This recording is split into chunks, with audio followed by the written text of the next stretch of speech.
If you're watching this right now, you're a complete fucking hypocrite. It's okay. So am I. So is everybody. But apparently, in the world of Internet Wrestling Discourse, it's illegal to be a hypocrite. Did you know that? Section 103A of Title 17 of the United States Federal Keyboard Code states that individuals within the professional wrestling ecosystem are prohibited from making any illicit comments that contradict their own actions in any way, shape, or form. Which means if you don't support slavery and all she's done to build this country, you are legally banned from being an American. That's crazy. With the click of a mouse, the IWC has turned Twitter into one glass house. That explains why that bird isn't Twitter's logo anymore, because it probably died flying into the glass. And today, we're going to talk about how CM Punk, Alberto Del Rio, and Saudi Arabia became targets of self-righteous internet wrestling hypocrites, and why it doesn't matter because everybody who's supposed to be canceled is laughing their way to the bank, all while basking in fake outrage, and you love to see it. We'll also talk about how some of the biggest stars in wrestling are somehow getting a pass despite their past. Subscribe in Swahili. You better. Hypocrisy is illegal in America, remember?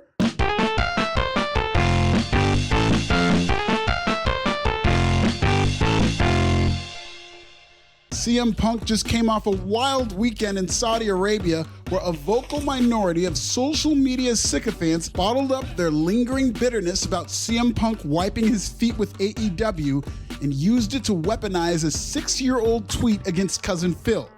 And this wasn't just an internet wrestling controversy. WWE made the entire CM Punk John Cena storyline about Punk begrudgingly going to Saudi Arabia. When he touched down in Riyadh, Punk was booed worse than a black woman in Europe. He apologized to Muhammad the Plant, probably at the behest of Saudi Arabia. And at Night of Champions, fans seemed to forgive him. Punk's now infamous tweet called out The Miz for taking blood money from Saudi Arabia, which is no different than any American citizen taking blood money to work in the United States. Stop it. Never forget, as an American, you are standing on land stolen from the Indians who were murdered on the Trail of Tears, built by slaves who were lynched for rolling their eyes, and maintained by Mexicans who are being run up on by ICE as we speak. You're welcome, America? The United States is the blood money capital of the world. I'll never stop talking about the atrocities that made this empire what it is, yet here I am as an African-American citizen who makes all kinds of money in this country.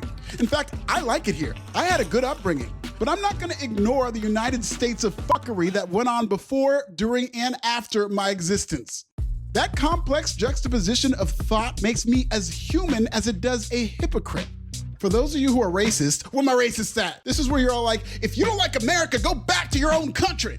Wow, that sounds an awful lot like, if CM Punk doesn't like Saudi Arabia's human rights violations, he should stay in America. They're way better at corruption. Like any successful empire, Saudi Arabia built its wealth on the back of human rights violations. Get it how you live.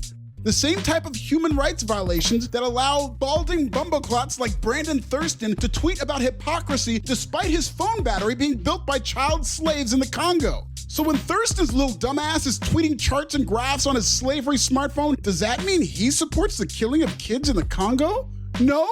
Pfft, hypocrite.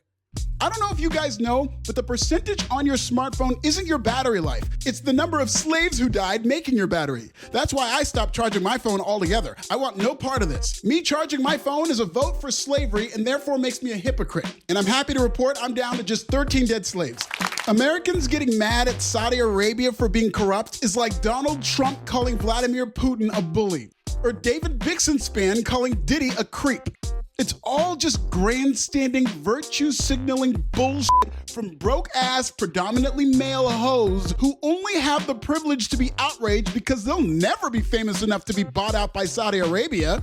The Bixes and Brandons of the world are only ordinary enough to take American blood money at minimum wage, which is way more pathetic. No American citizen has a leg to stand on when it comes to talking about corruption. Seek help. There isn't a single account on South African Twitter that wouldn't privately apologize to Saudi if they were given half of what CM Punk was paid to publicly apologize. Let's keep it a buck. When it comes to Saudi Arabia's relationship with WWE or UFC, or TKO Boxing, or Live Golf, or AMC Theaters, or F1, or Google Cloud, or Ford Motor, or JP Morgan Chase, or BlackRock, or Uber, or CNN, or Fox Business Network, or the LA Times, or the Huffington Post, or AEW eventually, Saudi Arabia won. No amount of hashtags will keep any Fortune 500 company and AEW from securing that Saudi bag. And if you grew up in the human rights cesspool that is America, you gotta shut the f up on this one. Just 1 month ago, your president, who literally raped and pillaged this country on the road to the White House, declared Saudi Arabia as one of America's greatest partners. Trump likes Mohammed bin Salman too much. His words and mine. We have great partners in the world, but we have none stronger and nobody like the gentleman that's right before me. He's your greatest representative. I like him a lot. I like him too much. That's why we give so much. Don't get it twisted. America is in bed with Saudi Arabia and taking back shots. So all that paper protesting on social media is about as useful as Brandon Thurston trying to keep a crowd awake. Saudi Arabia and the United States belong in the same Spider-Man meme together. There is no difference between the level of evil, atrocity, and corruption that Saudi America is willing to sacrifice to keep their empires humming. And since you brought it up, the real problem that broke Americans have with Saudi Arabia is that brown people are making all the money from corruption. To a lot of countries, America is their Saudi Arabia. But America has been colonizing for so long, I guess it just all blends together. The criminally Caucasian Donald Trump has an entire section in his Wikipedia dedicated to violence and hate crimes, and that's your president. In the words of the great Chris Rock, only the white man can profit from pain. Now, I know what you're thinking. What about Jamal Khashoggi? What about Jamal Khashoggi, nigga? Don't get me wrong. What happened to Jamal Khashoggi, a journalist who was killed in Saudi Arabia after criticizing their government, was terrible. But what about all the innocent Jamals who were killed by the federal government right here in these United States? What about Jamal Thompson, who was shot 7 times by the LAPD after they mistook his smartphone for a gun? Which means an unarmed black man and 71 child slaves in the Congo all died for nothing that day. Nobody turns a blind eye to police violence against black people quicker than the crackers in this country, yet you want me to cry over Khashoggi?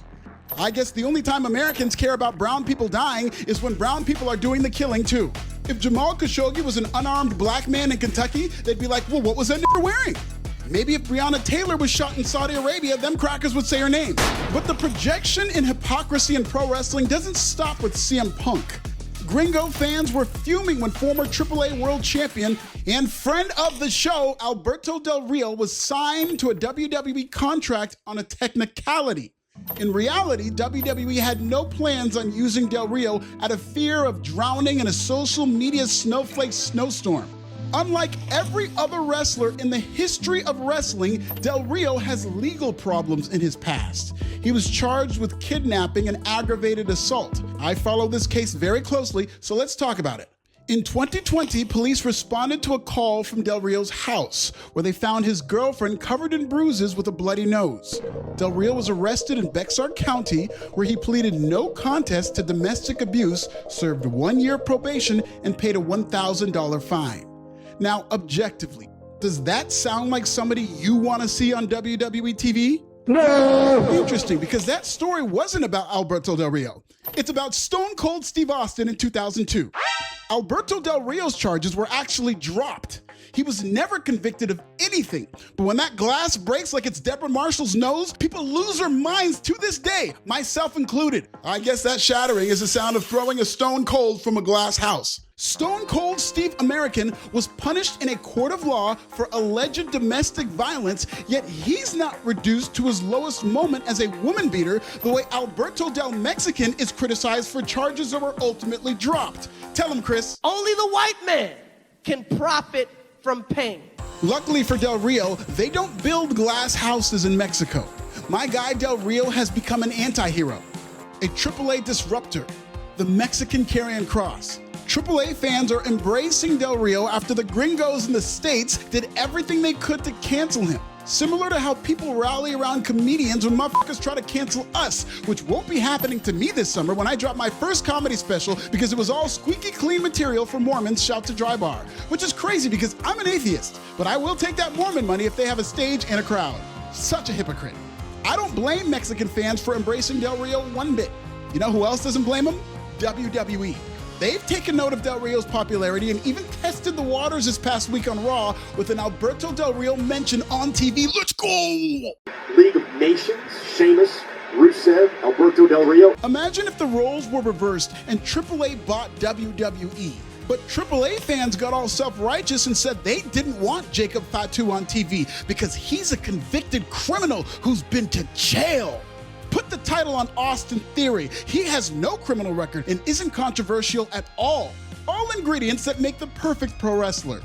You know how angry WWE fans would be if AAA made WWE blackball Jacob Fatu the way WWE is blackballing Alberto Del Rio?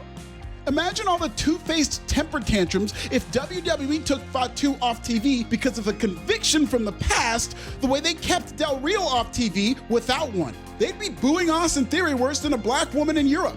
Every single wrestling fan, critic, incel, and all of the above are hypocrites. And as a proud hypocrite, the only thing I'm outraged about is the fact that I don't have 100,000 subscribers yet. Soon enough. Check out this video and subscribe. Has the internet hypocrite community lost its damn mind? How many dead slaves built your iPhone battery? Tell me in the comments!